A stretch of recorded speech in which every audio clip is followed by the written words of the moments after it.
بسم اللہ الرحمن الرحیم رب ادخلنی مدخل صدق واخرجنی مخرج صدق واجعل لی من لدنک سلطانا نصیرا۔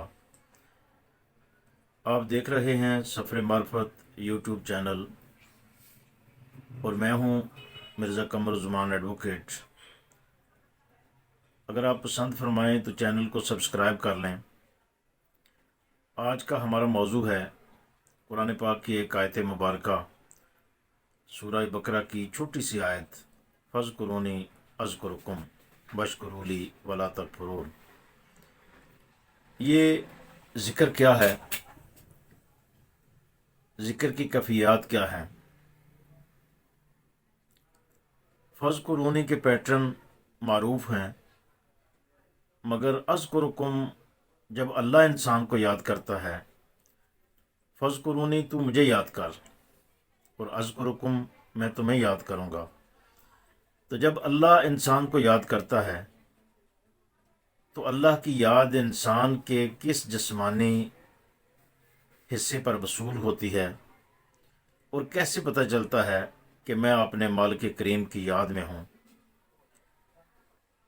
تو ذہن نشین کر لیجئے کہ انسانی جسم میں اللہ نے اپنے رابطے کے لیے عقل جیسی خوبصورت چپ رکھی ہے۔ عقل ایسا سافٹ ویئر ہے جو اللہ کی یاد کو محسوس کرتا ہے، اور اذکرکم کے تمام احساسات عقل پر وارد ہوتے ہیں۔ پہلے آئیے کہ ذکر کیا ہے؟ کیا ذکر کسی نام کا جپنا ہے؟ کیا ذکر زبان سے کسی لفظ کی ادائیگی ہے؟ کیا ذکر کسی فعل کا نام ہے، کسی عمل کا نام ہے؟ کیا ذکر تسبیح پکڑنا ذکر ہے؟ کیا یہ تمام ذکر کے اظہار ہیں؟ بذات خود یہ ذکر نہیں ہے، یہ ذکر کے ٹول ہیں۔ تسبیح گننے کا ایک آلہ ہے، آپ کاؤنٹر سے بھی گن سکتے ہو، آپ تسبیح پہ بھی ذکر کر سکتے ہو، لیکن ذکر اس کیفیت ذہن کو کہیں گے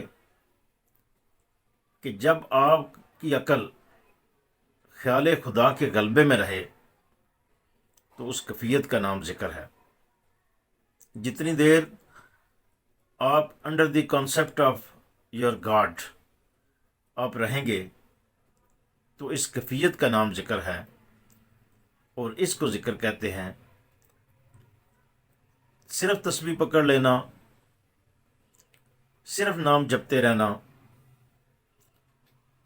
ایک زبان کی ایکسرسائز تو ہو سکتی ہے، لیکن یہ ذکر کے وہ احساسات، وہ مخصوصات جو ذکر کرنے سے وارد ہوتے ہیں، انسان کو اس کیفیت میں نہیں لے کر جاتی۔ تو جب انسان ذکر کرتا ہے، جیسے فاذکرونی تم مجھے یاد کرو، جب انسان یاد کرتا ہے اور اس کو اذکرکم اللہ بھی یاد کرتا ہے، تو ہمیں کیسے محسوس ہو کہ اللہ ہمیں یاد کر رہا ہے؟ تو اس کی 6-7 علامات بتا رہا ہوں کہ جب اللہ یاد کرتا ہے تو انسانی عقل پر کون سے مخصوصات وارد ہوتے ہیں۔ سب سے پہلے اذکرکم کا جو احساس انسان پر وارد ہوتا ہے، جب اسے مزید یاد کی توفیق ملے، جب اس کا دل کرے، دل مطمئن ہو اللہ کی یاد کرنے پہ، اور اس کا مزید یاد کرنے کو جی چاہے۔ ایک حدیث کا مفہوم بھی یہ ہے کہ کسی صحابی نے پوچھا، یا رسول اللہ ہمیں کیسے پتہ ہو کہ ہماری نمازیں اور ہمارے اذکار قبول ہو رہے ہیں؟ تو سرکار نے فرمایا کہ جب مزید یاد کی توفیق ملے، یا نماز پڑھنے کی مزید دل کرے نماز پڑھنے کو، تو سمجھ لو کہ پہلی نماز جو ہے وہ قبول ہو گئی۔ تو مزید یاد کی توفیق جو ہے وہ پہلا احساس ہے جو انسانی طبیعت پر وارد ہوتا ہے۔ دوسری چیز یہ کہ انسان کو سکون قلب ملتا ہے اس لیے کہ دلوں کا اطمینان اللہ کی یاد کے علاوہ کسی چیز میں نہیں۔ الا بذکر اللہ تطمئن القلوب۔ اور اس کے بعد ذکر کا تیسرا احساس، جب اللہ انسان کو یاد کرے تو انسانی طبیعت پر یہ علامات کے طور پہ جو چیزیں آتی ہیں، وہ تیسری چیز ہے کہ جب کوئی عقل اللہ کو یاد کرتی ہے تو اس پہ خیالات وارد ہوتے ہیں، خوبصورت خیالات عطا ہوتے ہیں، اور اس کے سوچنے سمجھنے کا دائرہ وسیع ہوتا ہے، اور اس کو بصیرت عطا کی جاتی ہے، اس کو روشنی عطا کی جاتی ہے، اور اس کے ذہن و قلب کو منور کر دیا جاتا ہے۔ تو یہ وہ چیز ہے کہ جب انسان کو اللہ کو یاد کرتا ہے اور اللہ انسان کو یاد کرتا ہے تو انسان کو مزید یاد کی توفیق ملتی ہے، پھر سکون قلب ملتا ہے، خیالات جو ہیں وہ وارد ہوتے ہیں۔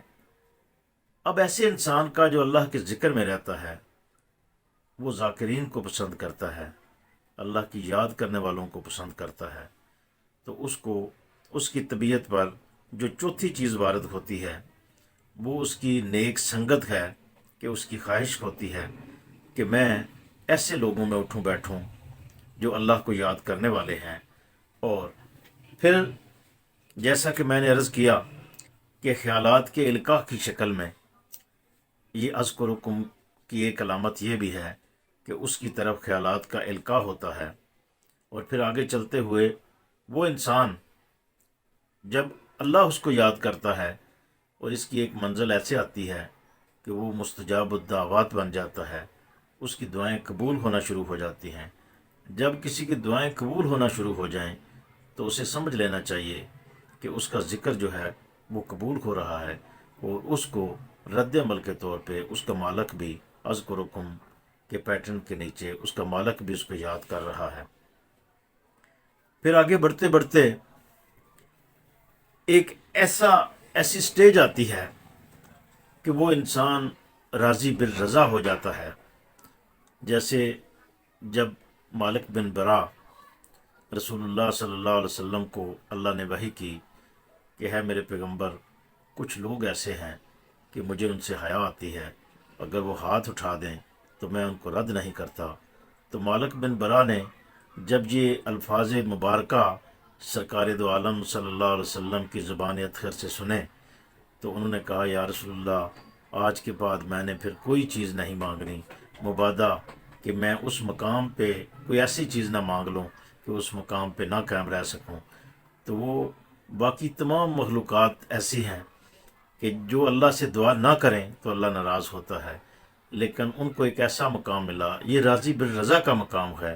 وہی مالک بن برا جب اس میں جاتے ہیں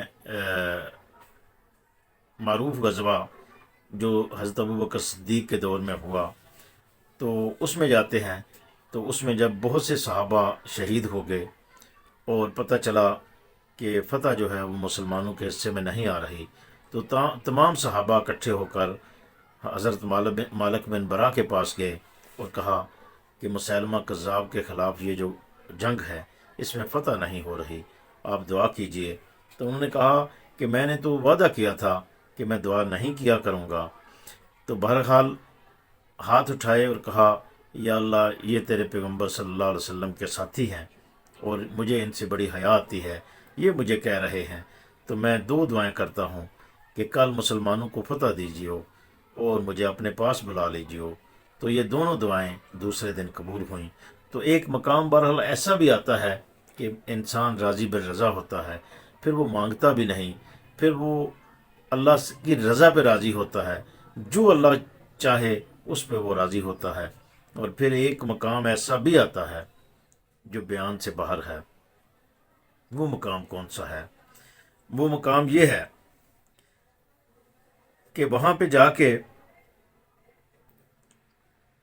اب اس مقام کو بیان کرنے کے لیے مولانا روم کی ایک تمثیل کا سہارا لے رہا ہوں کہ مولانا روم نے کہا کہ جب لوہے کو آپ آگ میں رکھتے ہیں اور وہ تپش پکڑتا ہے، وہ آہستہ آہستہ حرارت کی طرف جاتا ہے، اس کا رنگ سرخ ہونا شروع ہو جاتا ہے، اور ایک وقت آتا ہے کہ وہ لوہا اور آگ کا کوئی پتہ نہیں چلتا کہ کہاں لوہا ختم ہو رہا ہے اور آگ شروع ہو رہی ہے، شعلہ شروع ہو رہا ہے۔ تو وہ اس کی حدت بھی، حرارت بھی شعلے سے بڑھ کر ہوتی ہے، اور اس کا رنگ بھی اس وقت آگ جیسا ہی ہوتا ہے۔ تو اس وقت یہ پتہ نہیں چلتا کہ کہاں لوہا ختم ہوا اور کہاں سے شعلہ شروع ہوا، اور کہاں شعلے کی حیثیت ختم ہوئی اور لوہے کی حیثیت شروع ہوئی۔ تو اس وقت وہ مالک کے رنگ میں اس طرح رنگ جاتا ہے کہ من تو چدم تو من چدی، تاکہ ہر کس نگوید من دیگرم تو دیگری۔